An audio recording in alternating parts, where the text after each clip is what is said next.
Kom op, kom op, kom op, kom op, kom op, Patriots.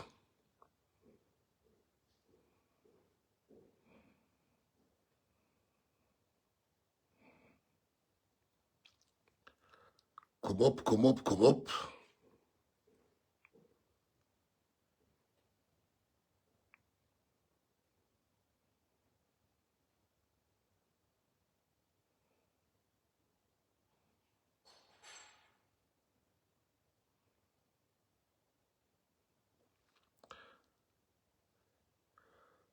Kom op, kom op, kom op. All right, I got the agenda.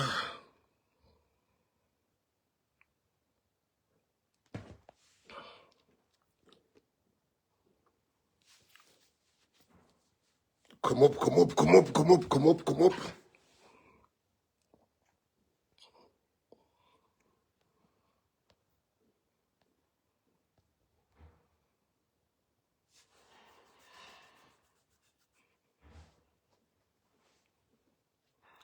Wilma Wilson, Nant. Is net koud in die Joburg. Renee Elaine Batsies, Nant Press. Fiona Rademeyer. Janita Felix. Gay Liebenberg. How are you, Gail? Prophet J. Andy Domini. Neil Henson. Cornel Ryan.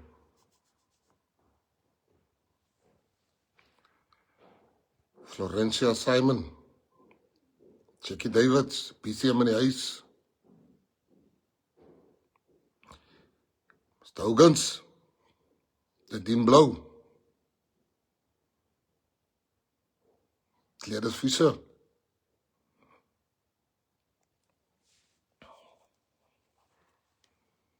Daniel Sanchez. Yeah, already over 1,000. Vernon Blenford. Kayla Boyson. I just saw you now. You didn't even come to greet Kayla. Liam Jacobs. Rebecca May.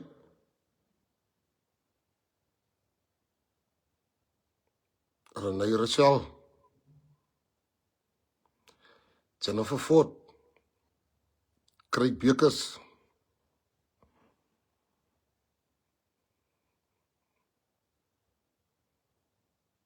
Blanche Marks.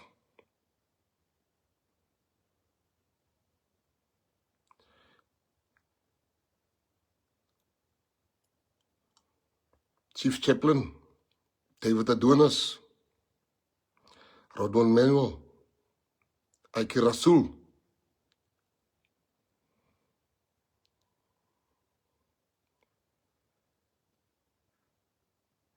Lucinda Kleinschmidt.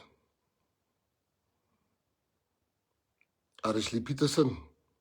It's really cold today. Darlene Webster. Rian Peters.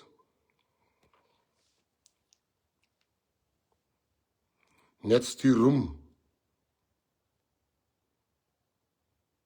Cecil Human. Sahara Marubella.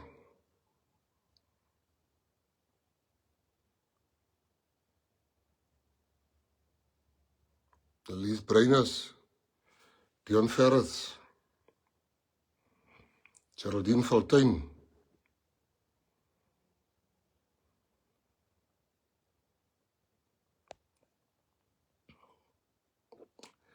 Guys, we got a lot of stuff to talk about tonight. So I'll go straight to the point. The points. There's like 1, 2, 3, 4, 5, 6. 6 points. Sure. As you know how we do it here at the Patriotic Alliance, we speak directly to you. Let me start with the matter of Kenny Kunene. There's 2 matters of Kenny Kunene that I'm going to bring up tonight.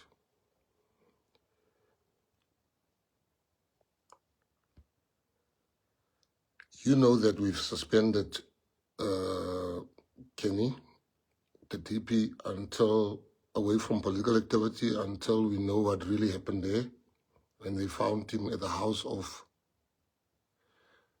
I forgot the guy's name, but some guy that was arrested. And the DP then resigned as a councillor. He then resigned as a MMC until further investigations.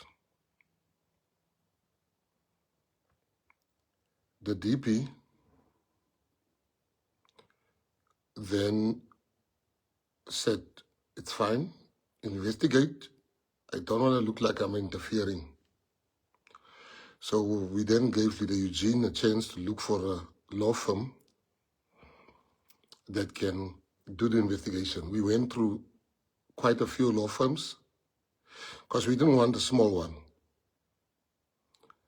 Because of our past associations with law firms, we had to look at one that has never done business with our companies, or we have no link to. I think the first three that we spoke to, a link could be proven. It could be proven that they've done business with our mines, they've done what, but we insisted on getting a big one. We finally got Clifford, Decker, and Hofmeyer. Clifford, Decker, and Hofmeyer, they will sign tomorrow. We'll sign the contract which they've already sent, and they will do the investigation. We want full transparency.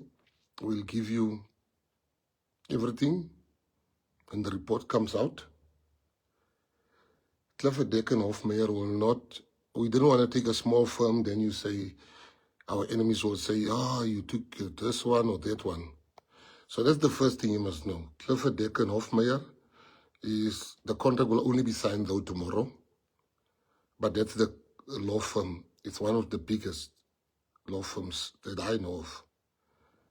They'll be doing the issue. Then I want to go straight to the issue of, so that's part one of the Kenny Kunene story. We told you we're going to find an investigating team. I actually made coffee. I have some. That's how cold it is where I am. And the investigating team will then investigate. Me getting, I believe in his innocence. Most of you do too. But we sometimes have a duty to have things to be investigated.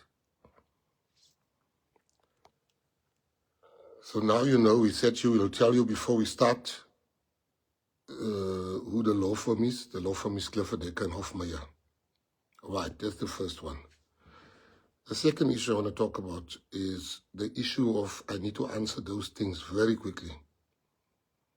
There's this thing where is the most humiliating, embarrassing, angry. It's something that makes my blood boil. Because I never thought people will accuse me of racism. So I answer to the PA people. I don't answer to the totem mob. I answer to the people of the Patriotic Alliance. Our media has never had a time to this thing you can get the elementary student, kindergarten student that is good to find out what I'm going to tell you now, if it's the truth or whatever. I'm still going to post everything that I'm saying here afterwards, just so that you can know that we're telling you the truth. Number one, in my entire life, I have never called anybody the K word. Never. Where's the victims? This is a political campaign driven by EFF together with some, they call them influencers on Twitter. Excuse me.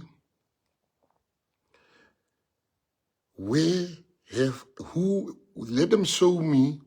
You said to, Gayton, said to point B, you said to that person, this person, you use the K word when referring to that person. They can't. They have gone back to, do you know they went back 11 years? Do you know how much money it is to have people investigate each and everything that you've done in your life. Now, this is a political campaign. So the first thing I want to say is, if there must be a victim, racism has a victim. Who's the victim? Who did I ever use the K word to? That's number one. That's the first thing they should prove. Alles mal. I've never. But I'm going to go deeper in tonight, Patriots. Number one, they can't say there's a lady called Penny Sparrow, I think. She's in jail for using the K word against people.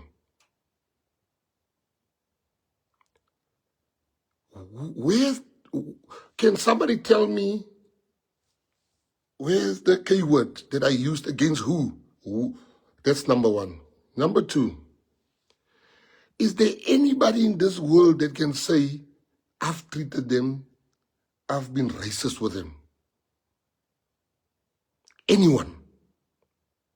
I mean, is there anybody that can come out and say, all right, African people's experience with me? Is there any African that can come out and say their experience with me is racist, that I'm racist? No. And I'm going to prove to you stuff that I've done against racism. Now they bring out a tweet, which I'm going to post immediately after this. In this tweet, there's a person, let me just check the name. I have the name here and I've got a tweet here. There's a person here, I just want to get the correct name because people listen to these lives. All right, I found it. This person's account is called @Shakir_W. In 2011, this person tweeted, when we colored say kaffa, it's the same as when we call other colors bushes or Indians coolie, purely descriptive.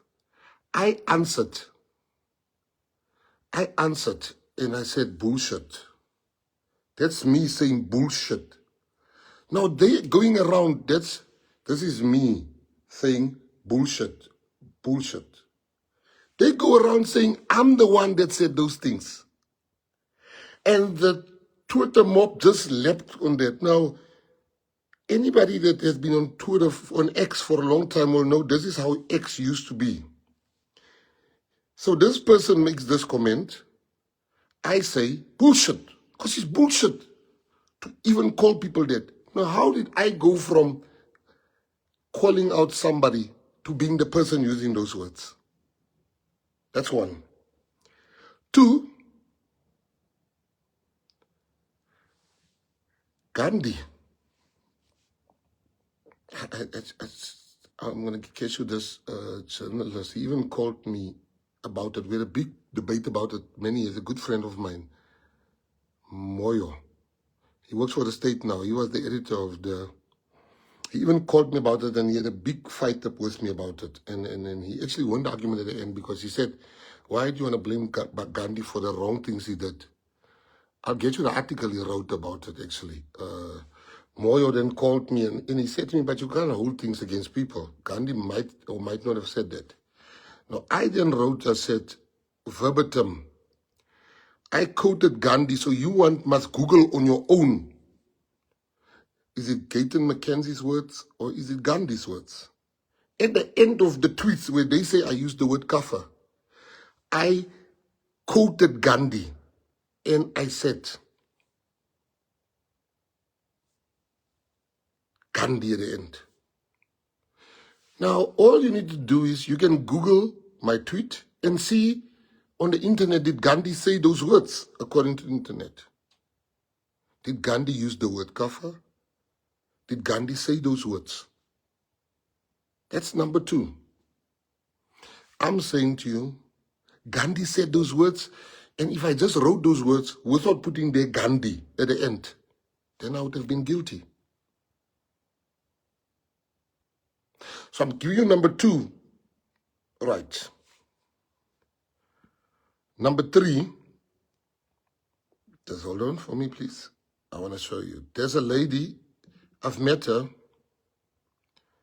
The lady she's a good lady. I know her. I know her. She once came to visit our clubs when we had clubs.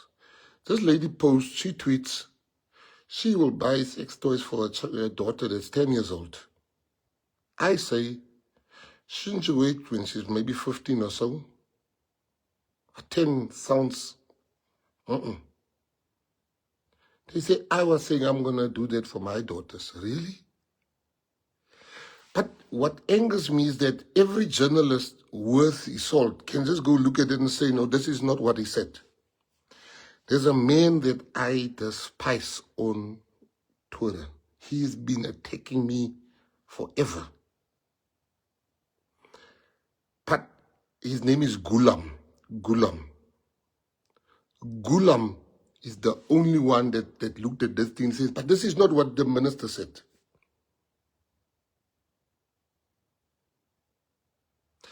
I was so shocked that Gulam is the one now saying, but this is not what the minister said.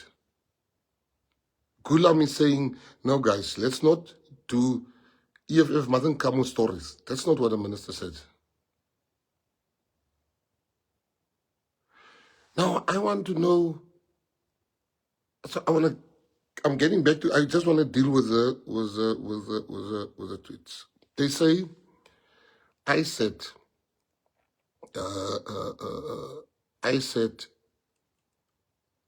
that I think Nigerian women are ape-like and whatever. Yes.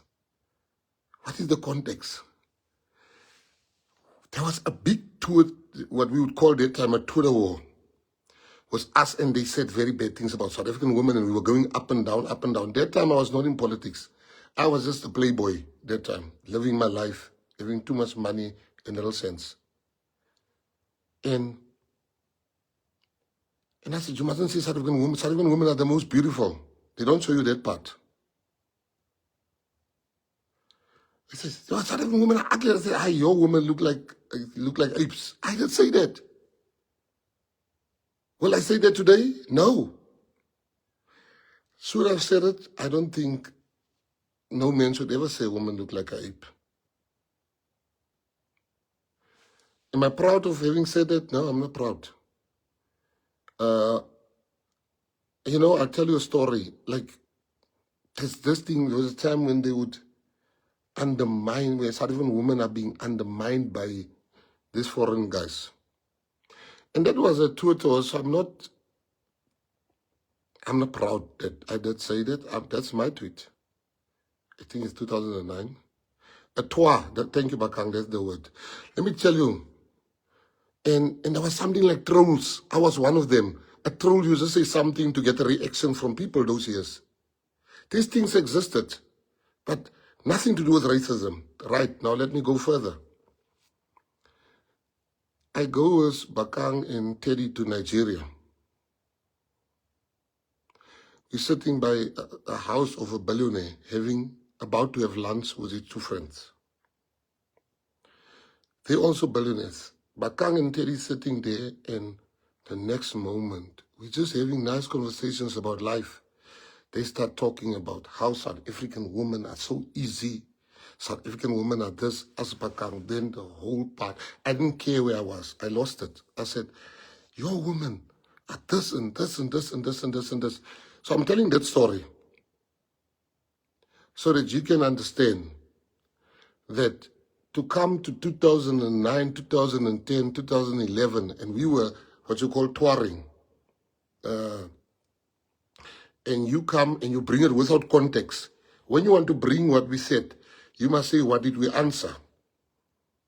Then the EFF brings out the tweet. And you know what? Sometimes, I wouldn't say it today, but I said it then.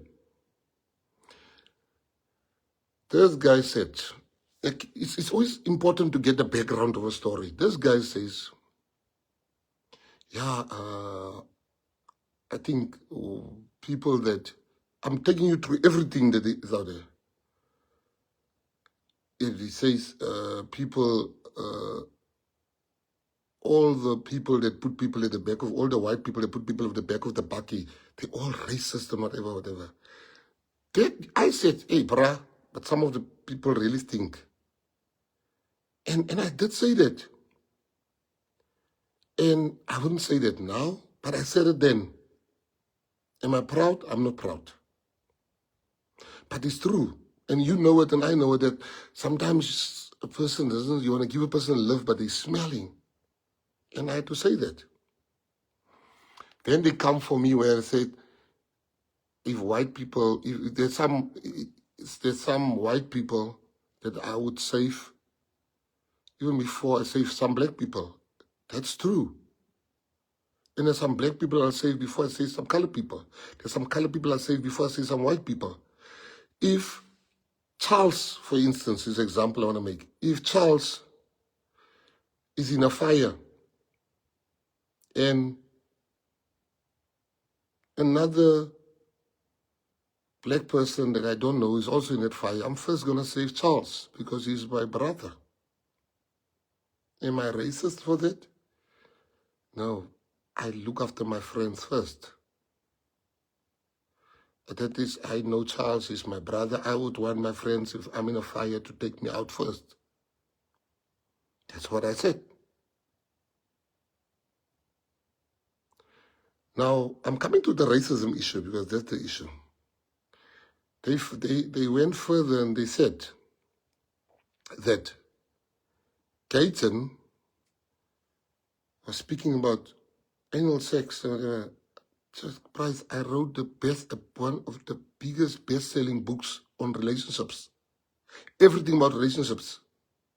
The book's name is The Uncomfortable Truth.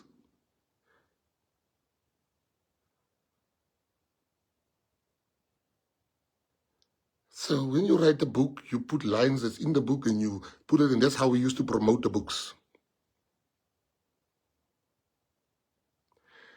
They went further and they said that I said, I'm just trying to go through all the tweets that they said. They then went further. I want to answer.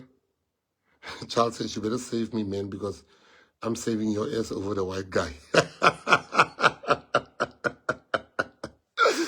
Charles, don't make me laugh. I'm busy here. So, that because then I want to come to the issue of, I want to just deal with everything tonight. Let me go back to Kenny. We used to have a business together, businesses together with Kenny. And you must Google this that I'm telling you. Then we had a big fight. Because I was doing schools, I was going around schools to warn children about crime. And Kenny was investing his money. He was about to invest his money into, they still call it a blue movie. Blue movies. I don't know. They used to call porn movies blue movies. This thing was even in the paper. We had a massive fight with TP to say, he said, we're going to be the biggest blue movie company. I said, I can't do that. Imagine speaking to schools in the morning and the afternoon I'm coming for. And he's like, no, let's just, you give me my money, you buy me out here because I'm going to invest my money into this blue movie company. It's the future. Porn is the future. You don't understand. Sex sells and whatever. He wasn't wrong, but I wasn't willing to do that. Not because I'm better. Because I just can't see myself owning that company. Now, Kenny was the biggest socialite you can ever find in this country. Kenny Kunene, you know, people don't know, you never see me in those sushi, the parties that he had. Those sushi parties was business for Kenny. It was content. It was content for him. It made him famous. It made him, he was paid millions by, you know, remember production houses. This Kenny Kunene was living in one house. He had 9 women in one house, all his girls in one house. Politics was the furthest thing from our minds. Kenny Kunene, I want you to Google Kenny Kunene, how many women lived with Kenny Kunene in his mansion. I know, he's my friend and my brother. That time, you're rich, stupid, and young. And Kenny Kunene had 9 women staying in one house with him, and they all knew about each other. They became friends. They went to party together. I kid you not. He was the biggest ever socialite. He would say the most outrageous things for likes. He said something about gay people, and now they want to make that an issue. Do you know that gay people voted Kenny? Gay people voted Kenny as one of the best people for them. They honored him at an award show. And Kenny went to go and get his award there because Kenny loves gay people. I want to talk about everything so that there's nothing that I'm leaving out. Now, that is the things we said. The first thing when I became a minister, they said I must delete my X account. Because there's things I said. I said, I always want to be authentic, eh? That is who I was that time. I'm not going to do that. I can even delete it right now as I'm speaking to you. But I don't want to do that. I must own up to who I was at that time. I was a playboy. Kenny was the biggest. Let me tell you, we walk in London one day. Kenny, we walked, there was an escalator. People went crazy. I'm like, Kenny Kunene. I'm like, Kenny, how does people know you? He says, because I've signed a big deal with this Griever. What is his name? This biggest producer in London. Griever. He had the show was called The Idiot Abroad. Charles, what's his name? The Idiot Abroad. Kenny used to do things, big things, make a lot of money. He fashioned himself as the Hugh Hefner of South Africa. He even started dressing like Hugh Hefner. Those gowns, he's got. And that's who Kenny was. Kenny threw the best parties in South Africa. The best parties. You know, people ask me about sushi parties, I wouldn't go and eat sushi of that. That doesn't make me better, but that wasn't my style. So, we would buy sports cars. We'll go crazy. Politics was the last thing on my mind. Yes, Carl Pilkington. And so Kenny would say we will say the most outrageous things because we are trolls on thing. But we never once said racist things.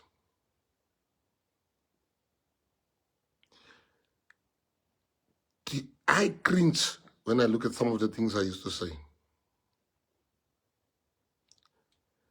I'm embarrassed. You know, one day, I don't know what I said, and then one bishop said, you guys are going to hell. And I said to the bishop, get fucked, bishop. Am I proud? I saw the tweet. I'm not proud. I look at some of these things and I'm like, did I really say this?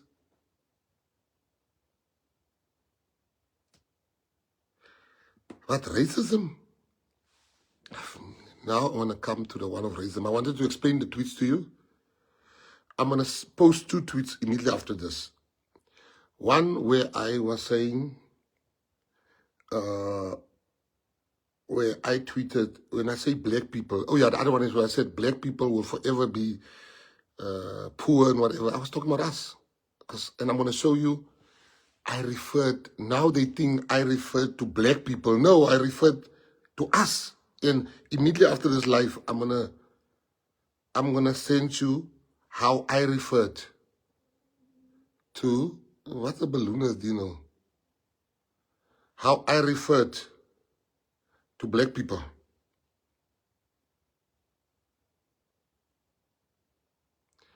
I referred to black people as us, which I'm going to explain.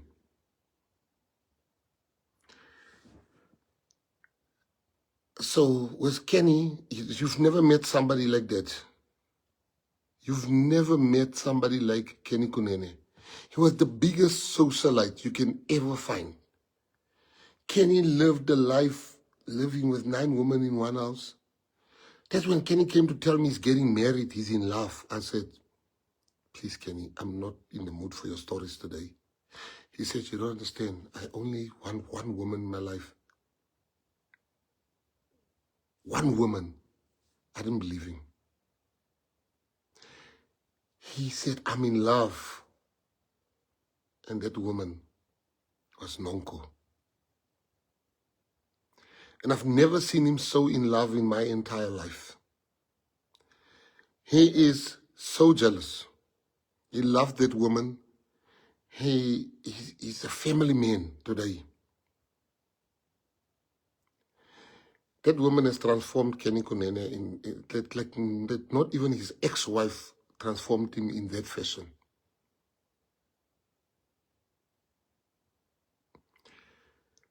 That man became a new man. He sold the clubs. He started this lifestyle of family. He is a different man.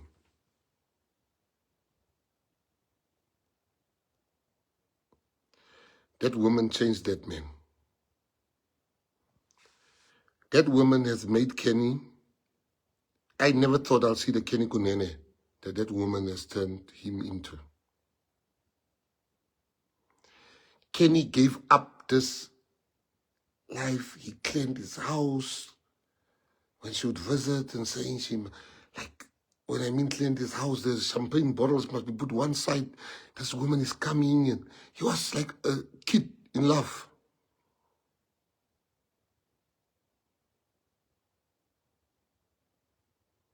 Right, so I answered that one. So I'm going to go through everything. So when you see outrageous things from Kenny that he tweeted and all those things, we were just crazy when we were young. Or when we were not even young, when we were living that lifestyle. Kenny had his own reality show with sports cars and stuff like that. We were just living the life. So let me move on. Who is Gayton McKenzie? Because now I hear I am a Zimbabwean. I hear there's another one somebody sent me today. Let me just check it quickly. I'll tell you now what it is. I even laughed about it on my own account. I can't remember. McKenna. My father changed his name to McKenna. My father did this. They say, hey, so I want to deal with this issue today. Who am I? I have only one name, like a dog. My name is Gayton McKenzie. I was born in Palonomie Hospital in 1974 on the 10th of March. I live in Heidedal. I was born in Heidedal. I grew up in Heidedal. Our house was in front of the school. My teacher, my first teacher was Juffrou Ivy. Patriots said to me, Alberto and them said to me, the other day they were doing work as PA, and she came, Juffrou Ivy, God bless her. Ivy Stallenberg is her name. That was my first teacher, Mrs. Ivy Stallenberg. And the PA people told me that she came there. I think they recorded it, Sperto. You can post it. And she said, do you guys know, Gayton was in my class. And I think they sent me a video, but I think the people from Bloem, if you still have that video, please send it. I went to Olympia Primary School. My first principal was Mr. Monty van der Merwe. He then died. I don't know, was it suicide, I think, when I was standard 3. I can tell you all my teachers, Mevrou Naika. I can tell you the one passed on this weekend. My heart was so sore, Minister Vries. He passed on this weekend. I was supposed to have gone to his funeral, but I couldn't make it. Mr. Vries. And this was Olympia Primary School.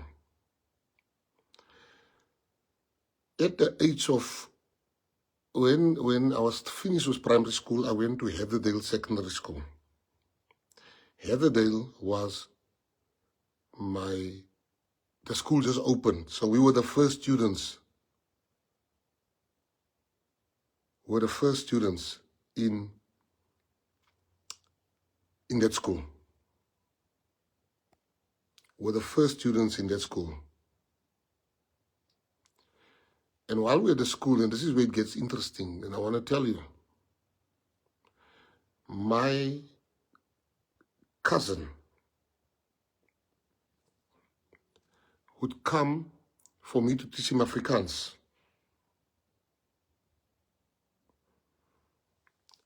And my cousin would come from the township and to teach him Afrikaans. But my cousin didn't have textbooks. So I said, why don't you have textbooks? And he said to me that black people don't get textbooks for free in the township schools. I said, what? I then, as young as I was, arranged a march. I still have the pictures of me with my Mandela t-shirt. I arranged a march with some leaders, and we marched. The first time colored people in my area, we marched to the township in solidarity with the kids because we got free textbooks. We then said, we're not going to write exams. And I was leading that whole protest. Now the whole Hidedal is watching. Someone that's watching. Somebody can come out and say, you lie. I'm telling you, that's why I want to come out and be totally transparent. We have gone, we marched, the cops were looking for us, we were toy-toying. I remember we decided we're not going to write exams. And there's children, people that was with me in one class. And we said we're not going to write exams. And I woke up one day, and my friend Dorian Campbell, I couldn't get hold of her. And Dorian is busy, they're busy writing exams, Dorian Campbell and them. Dorian is probably on this life. You know what I did? I then took this water thing. And I went and I sprayed with my friends. We sprayed water on the exam papers. Because we said we must stay in solidarity with the black people in the township.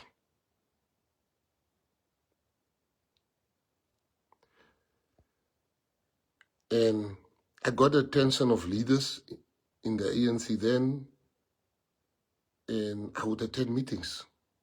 Now let me stop there and come to my main point of who I am.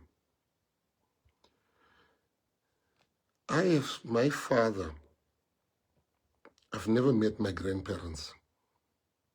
Never met them. I had one died 2 days after. 2 days after I was born, on the 12th of March, he died. My father, I couldn't understand my father, his sister, why are they so white-skinned? And they said, and I was told no. And I had like China eyes with blue eyes. My eyes changed color. And I couldn't understand, why do I sometimes have blue eyes? What's wrong with my eyes? Why is my eyes like a China? And my father said to me, because your grandmother is Irish and your grandfather is Japanese. I'm like, huh? Do you have pictures? And he says, I have pictures. I still have those pictures today. My mother is a black Sotho woman. Now, I have never loved anybody until my kids arrived more than my mother. Never. I have never loved anybody more than my mother until my kids arrived. My mother is a black Sotho woman. 100% Sotho. My grandpa on her side is Sotho. My family on that side is Sotho. That's why I am fluent. Ke tseba bua Sesotho. Ke bua hantle. Ha ona ntseba ka Sesotho. Ntho ka I buang ka Sesotho nka o mamela nka o jwetsa hore wa ntseba. Ke bua Sotho se patqameng. Ke tseba Sotho se patqameng. Ke bua from dikgomo, hailale, ke Ke tseba bua Sotho hantle. My mom taught me. My family, my black family, African family taught me. On my father's side, we were speaking Afrikaans. I wrote my matric paper in Afrikaans.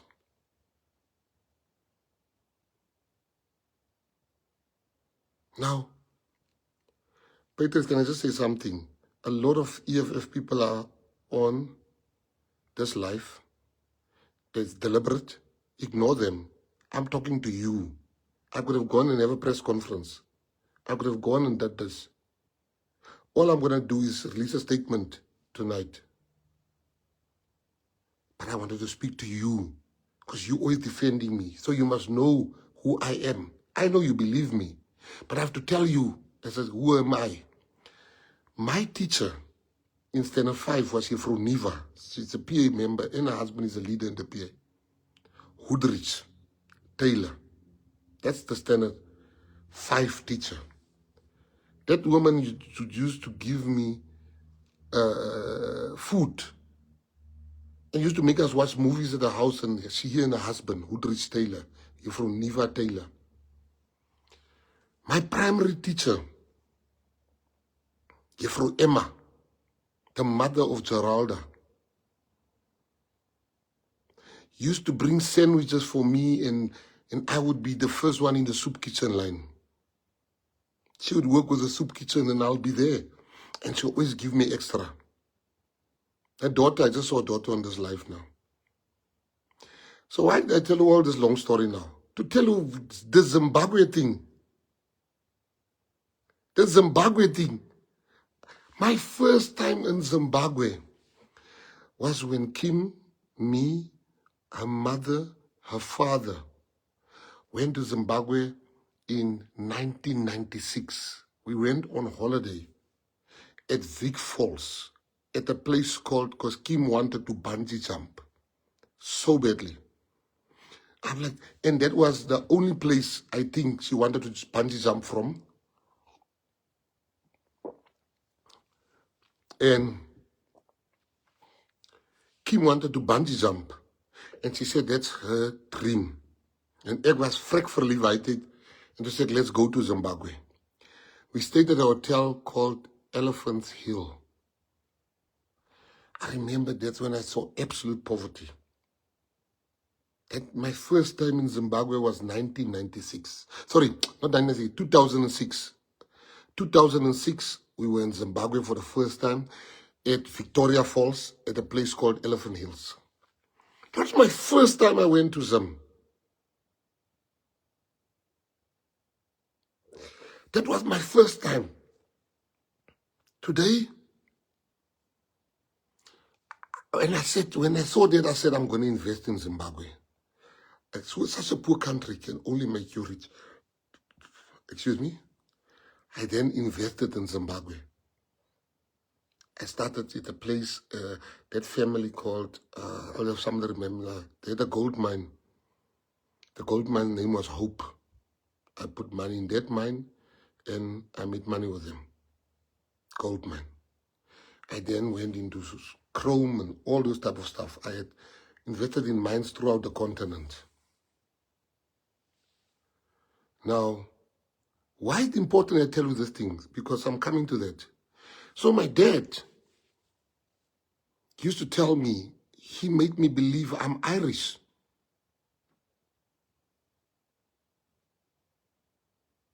He would say, we Irish, we Japanese. My dad would tell me stories. They're busy blocking all these people, don't worry. My dad would tell me stories. From my mom's side, weekends I will be with my cousins in the township. So I always saw myself as black. Growing up, staying in Hidedal, talking Afrikaans, going to Afrikaans school. My sister Sutu was very bad. She didn't know Sutu like me because she was always sitting in the house. Sutu was always suspect. Even today, I think. Yeah. My uncle, I was with him last night at the football. Green eyes, white as the night.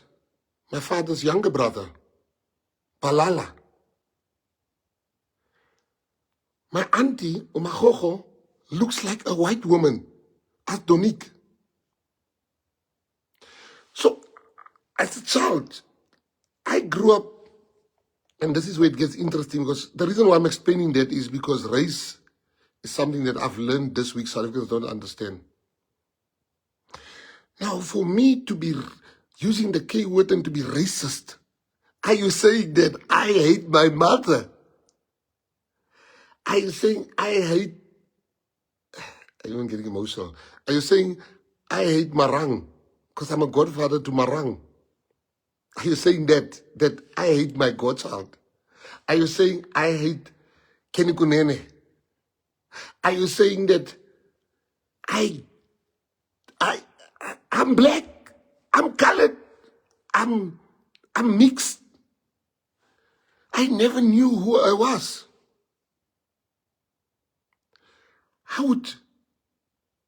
I speak Tswana, I speak Sotho, I speak Afrikaans, I speak English, I speak a little bit of Sepedi.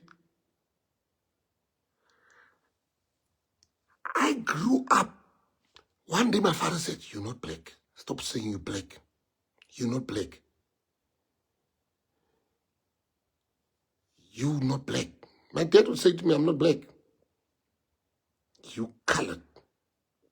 When I'm with my dad, I'll be colored.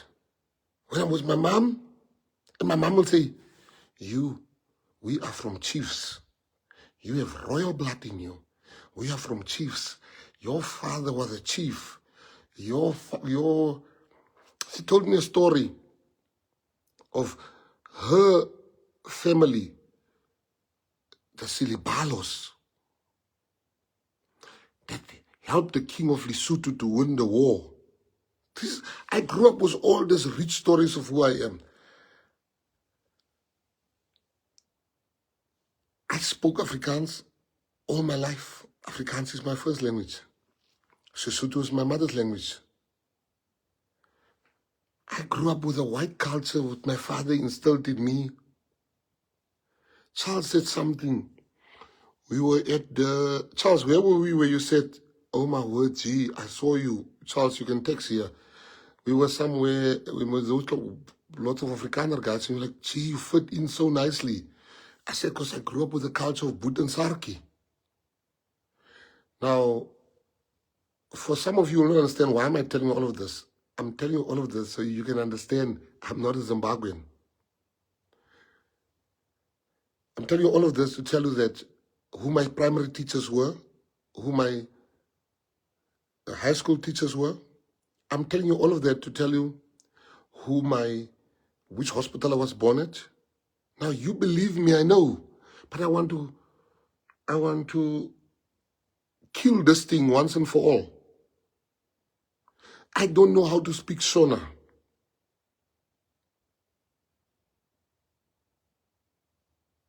I don't know any language how to speak Shona.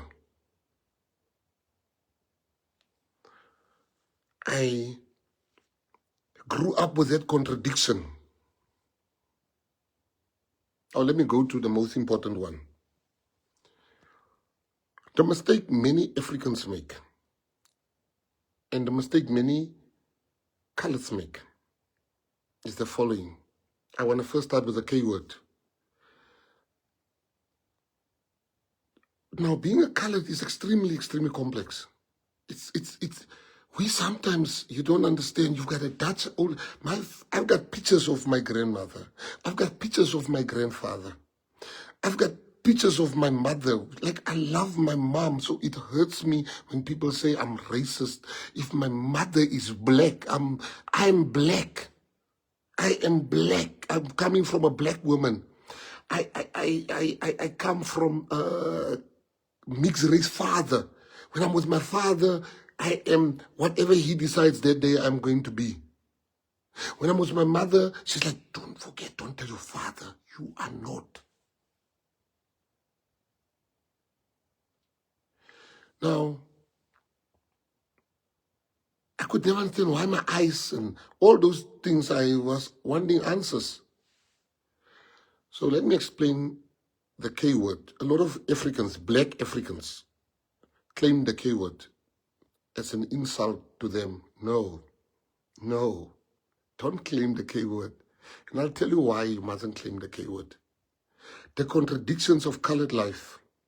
You go, and here's all the witnesses, you go to any colored area. Colored people, it's when you are dark like Umbiza and myself, if you are dark colored, I see some of you make jokes about us. When you are dark colored, there comes a lot of contradictions with it. In some of the, every colored area has a dark colored with the name Kafachi. It's true. It's wrong, but it is there. Kafachi. And nobody sees something wrong with calling somebody Kafachi on his name, on that name, because he's dark skinned. I'm sure you guys on the live, you have somebody in that. You would, like for instance, Natasha, like Tasha and Donik and them, they light skinned cousins. I'm the dark skinned cousin. And our grandparents, they were still alive, will give Natasha maybe extra money or Donik because they light skinned. We black skinned were treated differently sometimes. Growing up as a black skin colored, you also have racism from your fellow coloreds.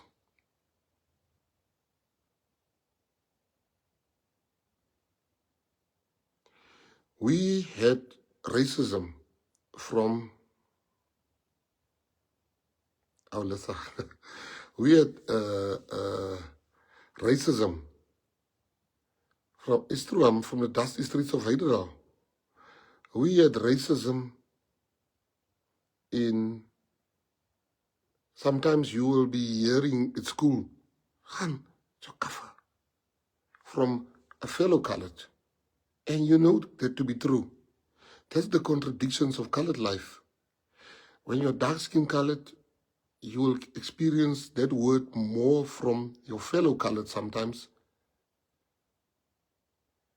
than what black people would experience from white people, because there's racist white people also, but they don't go to the township and call people the K word. But we lived where the K word was used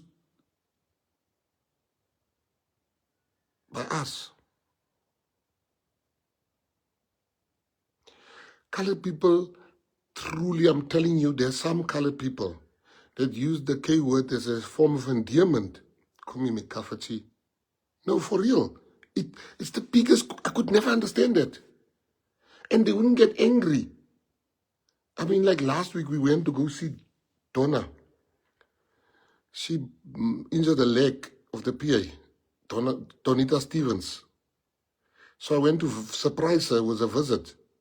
So as we come out of, so I've got a white driver, Afrikaner driver. And as I come out there and this guy comes up the street like, Minister, it's me, Kafachi. And the white driver nearly died like, huh? And the colored ones were like, hey, Kafachi, how are you? Now, I'm not saying that's wrong. I'm not saying that's right. I'm showing the contradictions of colored life. We used to have more racism as a dark skin colored from fellow coloreds and family. You'll be sent out at night and the light skin one must told, no, you stay, it's dangerous outside. Katie, had ko brood. This is your family. Sending you for brood, for bread. While same age group, light skin one, would stay there. Now, I'm trying to show you the contradictions. When you make somebody angry at school and she cries, and you know, colored life is complicated. When you have hair, like my children's mom, they call her coolie mate in the color, coolie mate. Most colors, Kim's name was coolie mate. And they would call her coolie mate. When you look like an Indian in the color community, like, hey, come here, coolie mate. And when you are white-skinned, light-skinned, they'll call you boera. Every community has a boera. Boera. When you Indian, like, they call you coolie mate. Hey, coolie mate, which is the term derogatory. Hulle is besig met die goedes.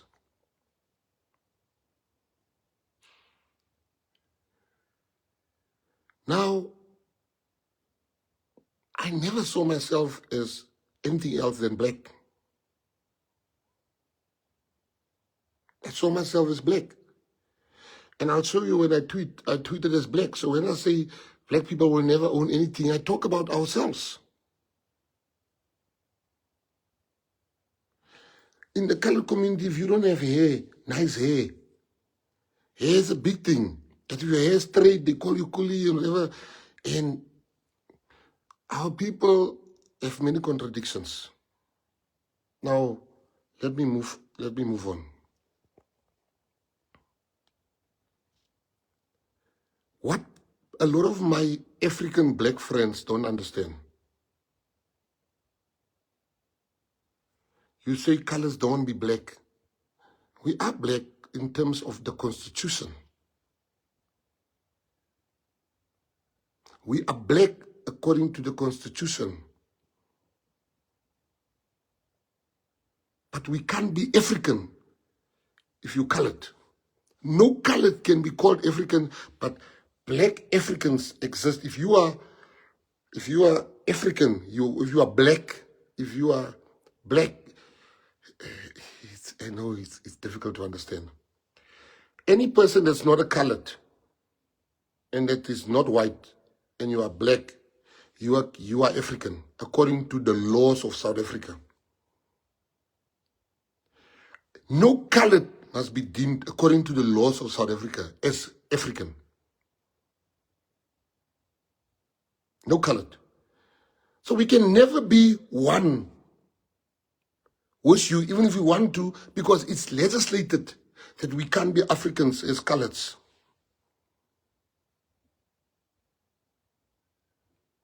We are black. Indians are black, coloreds are black, but they're not African.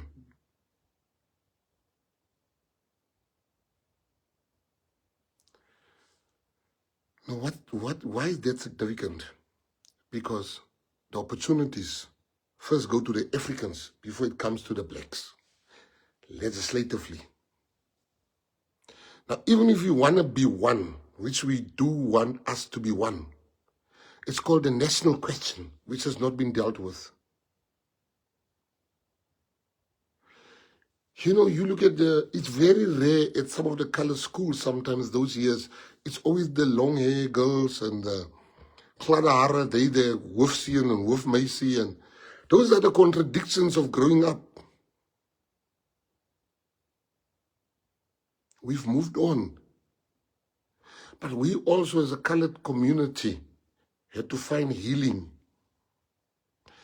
I fired one of the hardest working people that helped me build this PA then.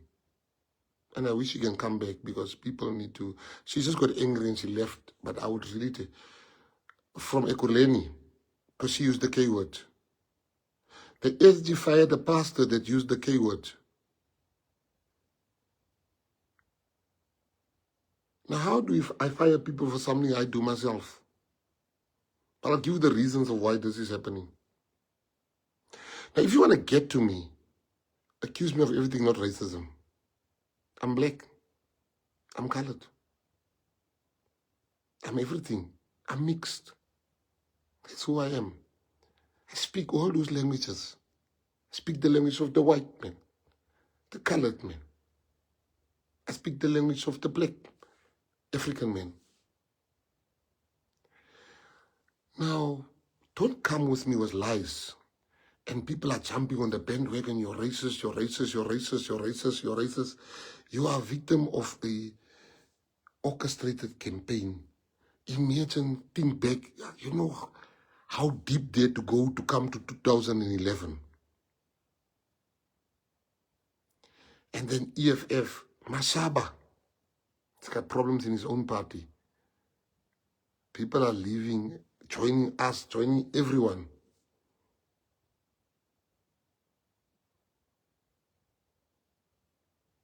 In this country, the first opportunities goes to Africans before it comes to us. They must first eat, then we eat. That's the law. If a black child and a colored child and a white child go and look for a job, the black child is going to get preference, then the colored child, and then the white child.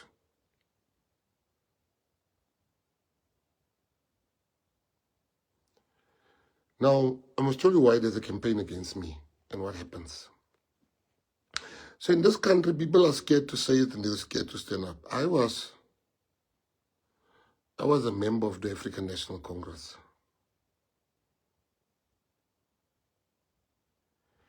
And I always saw myself as one. I was never part of the DA or any party for that matter than the ANC. And when I realized the national question is not being addressed, because colored and black people are the same. They fought the same struggle.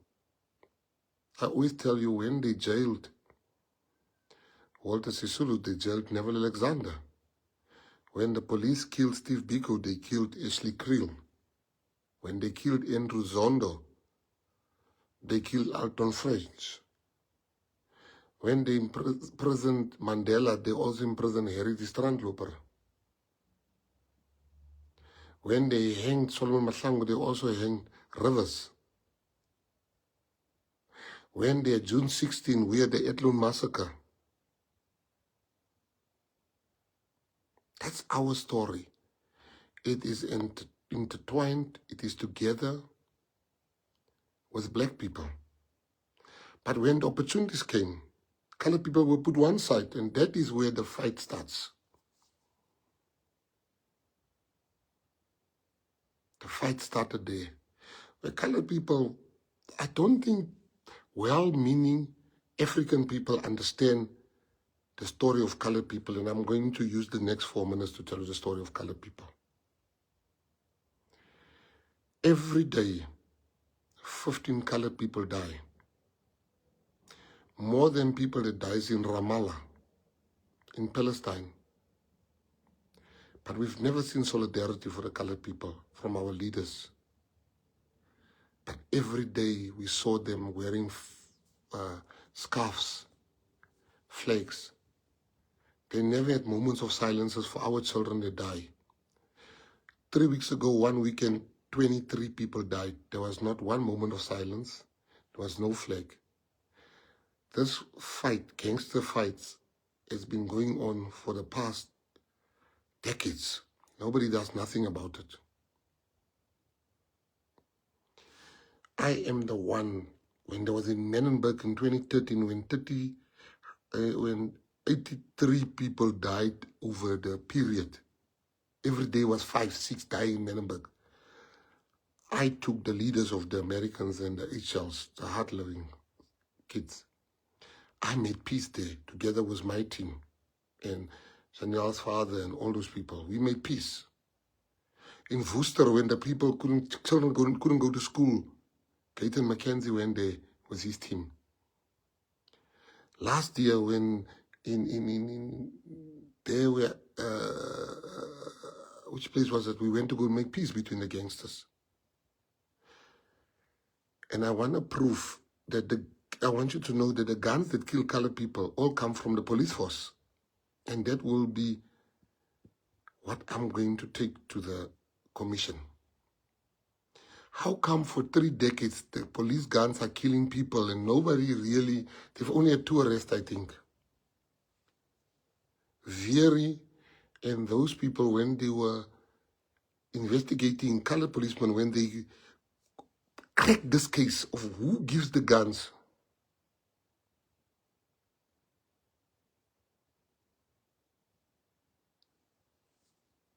You know what happened? They were removed.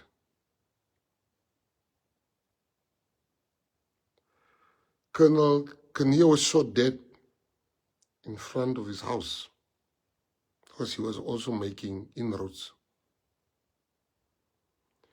So what am I trying to tell you? I'm trying to tell you that colored people is nothing in South Africa.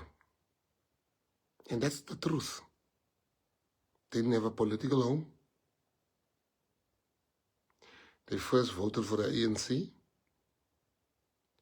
Then the ANC didn't treat them well.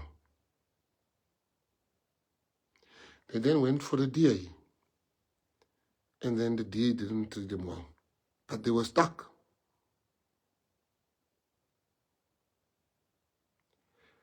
Keaton McKenzie comes up with Kenny Kunene and Charles Salier. We start the Patriotic Alliance, which instantly is being branded a gangster party. This. Long story short, we start getting 4 seats, 5 seats in the one in Joburg, one in Ekurhuleni, one in Cape Town, one in Nelson Mandela Bay, and one in the Free State somewhere. That's 2016. We still build this party. 2021, we get like 90 seats.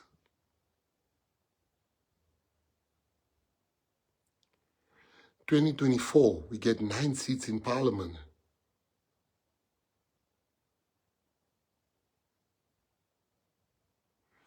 Now, we are a threat. Because for the first time, there's colored people together with black people stand up. Now let me show you when they say I'm a racist, what I did. I saw when we were sworn in Parliament that we have no black person there. We have no white person there.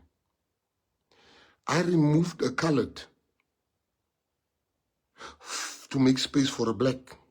I removed another colored to make space for a white because I want all races to be represented.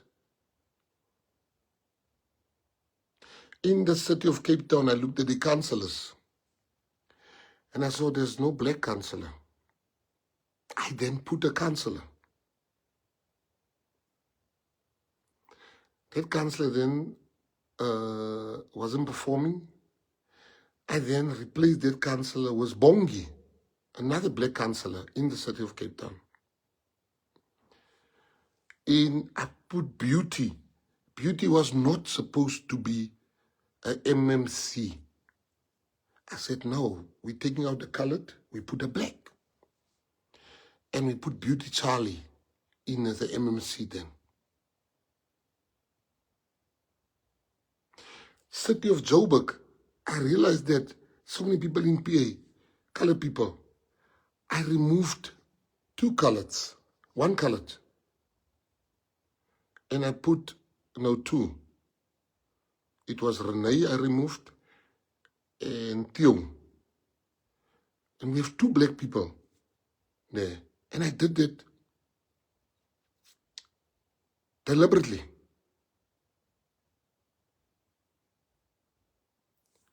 When we had to put a MMC, a MEC in Gauteng, I put a white guy there.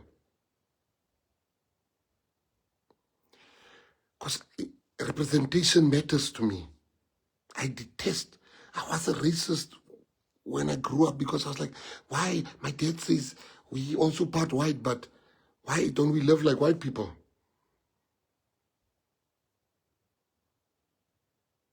So you are a threat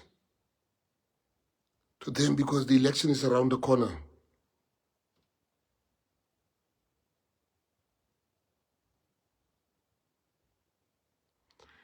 So anybody they can say, you say to this person, the K word, and whatever, I've explained that to you now.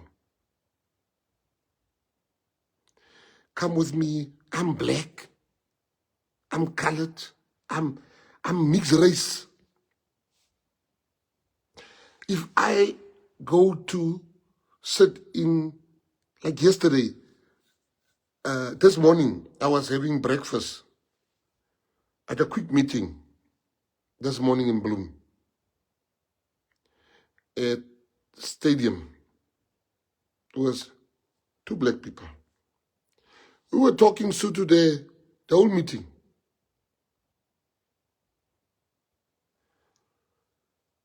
When I wanted to make, Gaba was the first African mayor of the PA. This just reminded me. How is this the actions of a man? They say, oh, he hates gay people. Gay people, me. I'm not even going to defend that one because PA people know how I feel. So I want to just say to everybody here,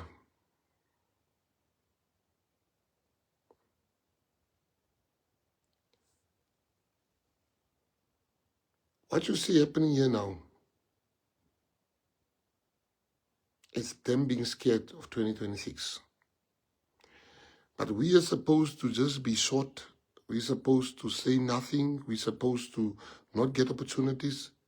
We're supposed to be happy with the fact that our children's CVs get thrown in the bin. You know why I respect Panyaza? I'll tell you a story. I respect him.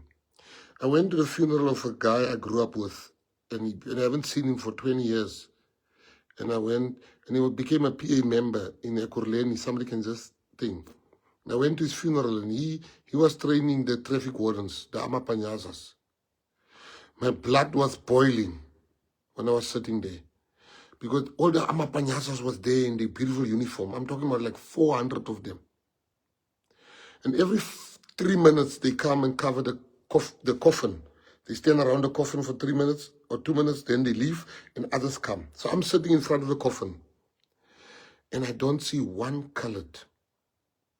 And I went haywire in my speech. People were there. I went, I said, this. Panyaza called me, says, you are right. We will fix this. And he did fix it. Pastor Marcus and them, Paul Jacobs and them, Pastor Paul Jacobs and them, they were helping people fill in forms, colored people.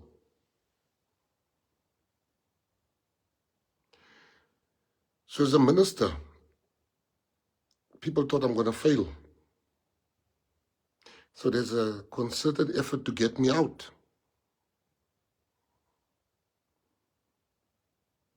Will you succeed? I don't know. But I'm just grateful for the opportunity that I've been given to be a minister. Whatever happens to me, I'm going to go and work the ground for the PA after this. But you see, I want to tell all of you, and you know it, you can deny it, you can do everything. The reason why you're all coming for me is because I stood up against racism, against colored people. Where they said colored people are having a relationship with their children, their sisters, and their cousins. When you said colored people are crazy. And I don't believe in cancel culture. I believe in restorative justice. I believe in consequence culture. I can never destroy those kids. It was never the intention. But I want to make sure, because if I don't show those kids the error of their ways, I'll be destroying them. But colored people were supposed to say nothing. Yes, yes, we are incestuous. Yes, yes, we are crazy. That date is over. That time is over. Let me tell you something. I respect the president of the country so much. And I will never, ever have anything bad to say about him. Because I've seen the hard work that he puts in. But unfortunately for some of you, I'm really not desperate for the job. I've had my own protectors. They're still getting paid, although they're not protecting me. I've got cars, I can drive myself. These things are not phasing me of having a driver. I've had those things. Everybody knows that. I took this job because I want to deliver a service. So this campaign to get me out with stories and lies that I'm a racist,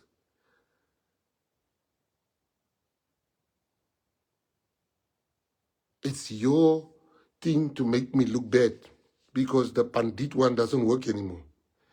We win by-elections. Worth you calling us Pandita. All of you, Mashaba, your party is going down. I saw a copy of the poll that you have that puts you at under 3%. Where does it put the PA?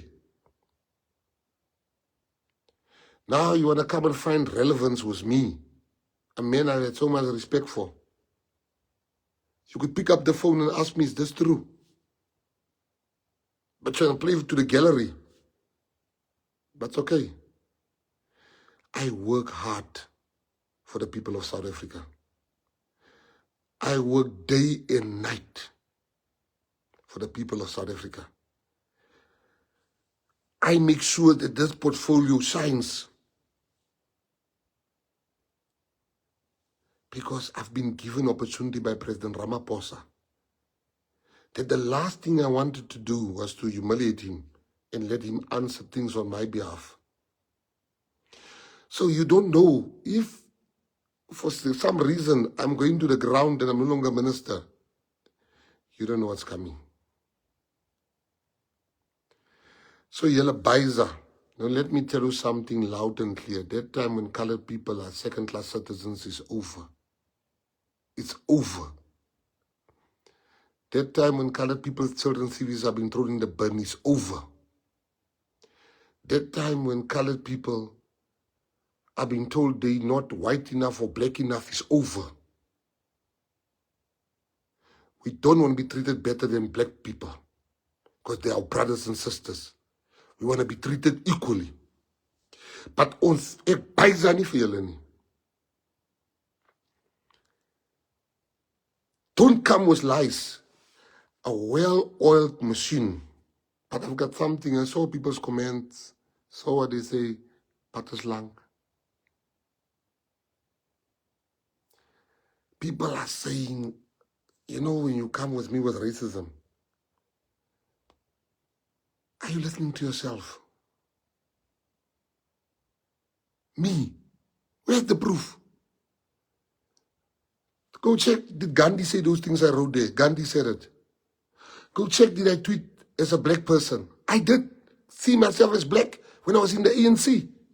This is only then when I realized how colored people are being treated. And I'm going to post 2 posts now. One to prove to you the lies immediately after his life, and one where I tweeted as a black person. So everything after that is black. I can't say every post I'm black because in the ANC, I didn't see difference between colored and black. We saw us as black people, all of us. But when I realized that the people I grew up with, one half of them is treated better and the other half is not being treated better. I have to because I am part of both. I see it as my role to bring both of them together. And that's what I'm trying to do with the PA.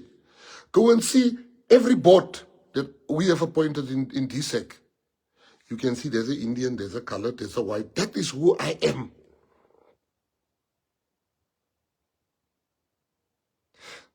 So Mashaba is now jumping on, trying to be relevant also as a Gayton name because he sees the Gayton Mackenzie name sells newspapers. It's Gayton, here. It's Mashaba, it's Malema. Malema can't have a press conference without speaking about us. Doesn't speak policies. He speaks gossip about Gayton. It's like he speaks about Gayton gossip. I don't know why have I become so important that people sell newspapers with my name.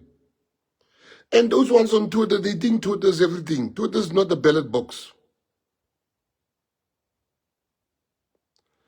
Now you come and say I'm racist and all those things. How can I have children with a black woman? Guys, you're really maak my bow. Imagine. The patriotic alliance maak julle bang. And you must be scared. We took from the ANC in Sutherland. We took from the DA in Mossel Bay. The PA is the only party in the city of Joburg other than the ANC and the DA that is win an award. Not even Mashaba could win an award. P is the only party in the city of Cape Town, outside the ANC and the DA, that won an award, Kensington. P is the only party in Drakenstein, outside the ANC and the DA, that won an award. You have reason to be scared. Ons paisani. Ons paisani. Ons as van die PA. We are coming for 2026. We are contesting 4,400 wards. And the majority of the wards that we are going to contest in is considered black wards. Is that the actions of a racist party with a racist leader? You see, the whole world can turn against me. I'm used to that. But not Patriotic Alliance members. That's why I came here today to tell you. The media is full here. They can write whatever part they want to write. But the good journalists will say, let me go look at those tweets. Yes, there's things that we all said that we're not proud of. I'm not proud of some of the things I said. But don't come here and give me selective tweets. Some of the tweets is not even mine that I see now floating around. People are now making AI tweets and just say it's me.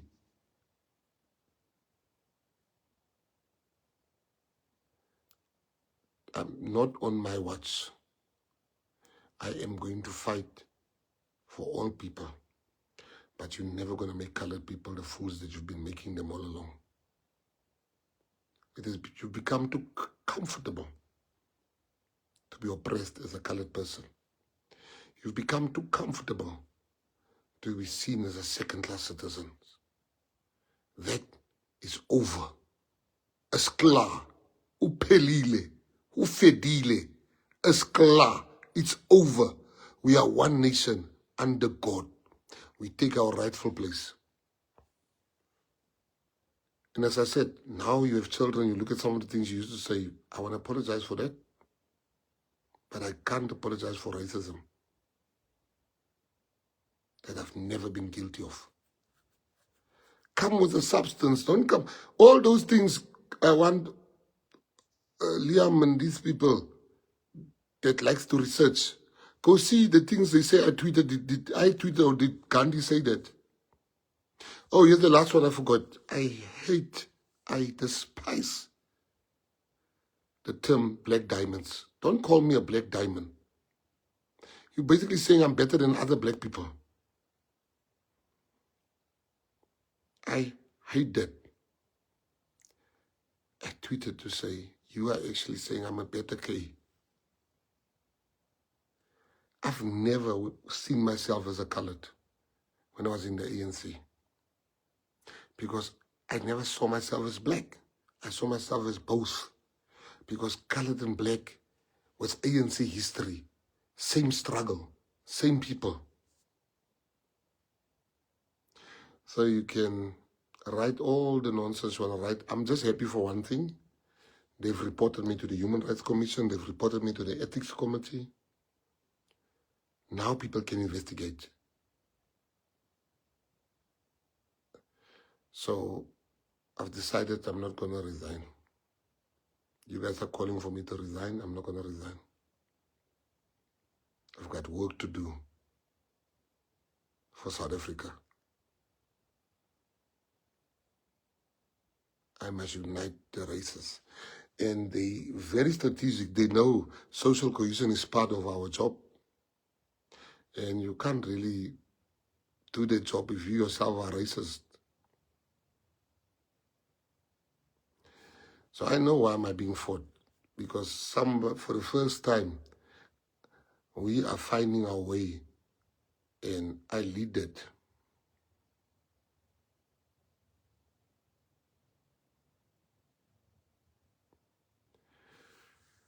So I'm saying to you that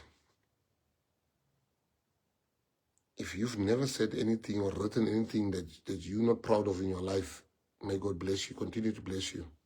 But some of us said things that we now older, you look back, you're like, did I really say that? Yo, I shouldn't have. That wasn't cool. But racism, never. Accuse me of having been an asshole. I'll plead guilty to that. Accuse me of being insensitive at times. I will on social media. But don't come with racism. Asshole, I'll plead guilty. Insensitive to people's feelings, I'll plead guilty. Stupid, I'll plead guilty. But never racist. I can't be. Against who? Only white people can maybe say you've been racist.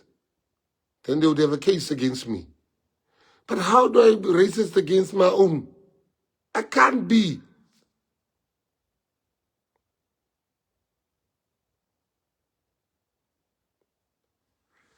So, you don't know the color story and what we go through in our lives. So I don't want to be arrogant, but I want to say this today. You must know when you see a campaign against people. This is a campaign, but now we are going to work. So the investigation is done.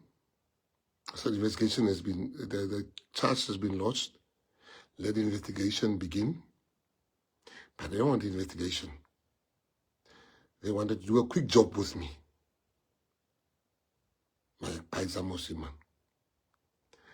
They don't want, now imagine a man removing colored people so that black people can come into city of Cape Town, into city of Joburg, into parliament. I did that as the leader of this party. I said, I'm not going to lead a party of only colored people. Never. I brought Lorato Matupa in. I brought Bongi in Cape Town. I took so many beauty in them.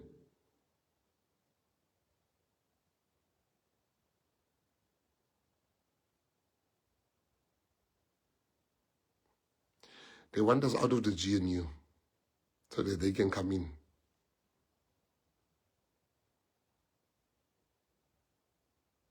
So Mashaba and Malema was gaat Zana by the ballot box. Was gaat meet by the ballot box. 2026, you look at Gayton. If God calls me home today, this party will still show you flames at the ballot box. So you're trying to distract me. I'm going to just continue with my work, but I'm going to have to post those 2 posts so you can see everything I've said. But they would not accept that because they want blood, but they're not going to get my blood.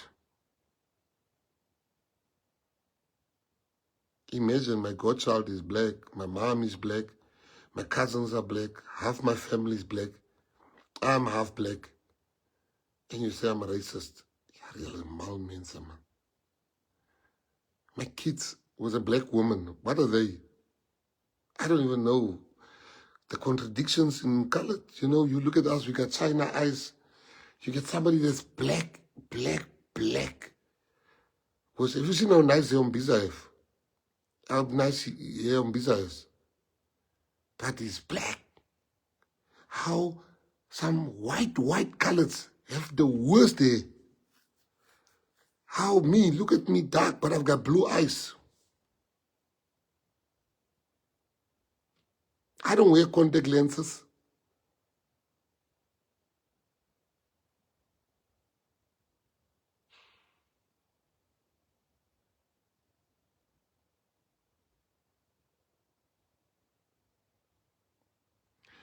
I don't wear contact lenses. So how can I be racist if against myself, against black people if I'm black?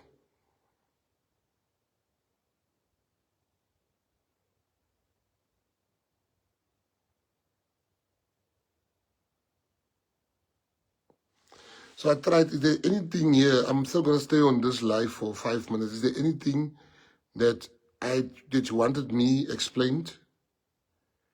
That not. So just know in silly season of the elections,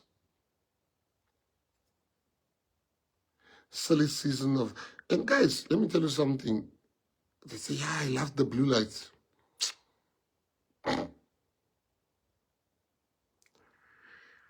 Yeah. And I want to thank everybody that sent messages, that's praying for me, because I need prayer. People are just silly out here.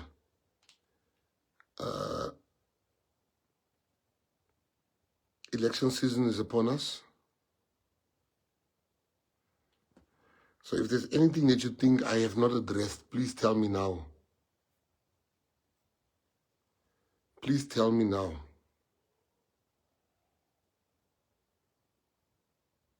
So that I can be transparent with you.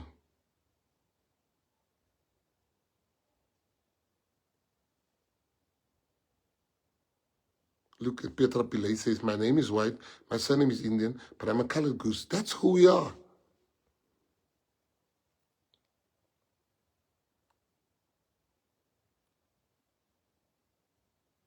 So,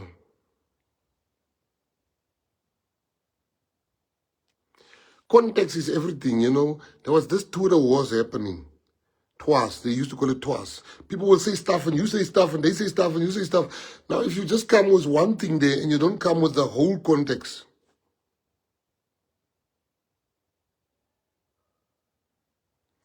so the reason why it took so long tonight, I'm so sorry, an hour and a half of your time. I wanted you guys to know you have the true story. I'm going to post those 2 tweets just to show you. I tweeted as a black person. So when I speak about black person, as black people, I speak as myself. And I want to show you where somebody says the K word and I say bullshit. I'm the one saying bullshit and that person's name says that tweet. That's all that you need to know that this is a campaign. And the rest I've explained. I'm just being fought because I went after those black kids. And I never wanted to cancel them. I don't believe in cancel culture. I believe in consequence culture. So, at Baizani, whatever happens, happens. If I have to come to the ground, I will be there. With Baizamosiman. We know where we're going to. Salute. Thank you, guys. Cheers. Check my 2 tweets. Cool. My 2 postings here. I'm going to post here on Facebook. Thank you.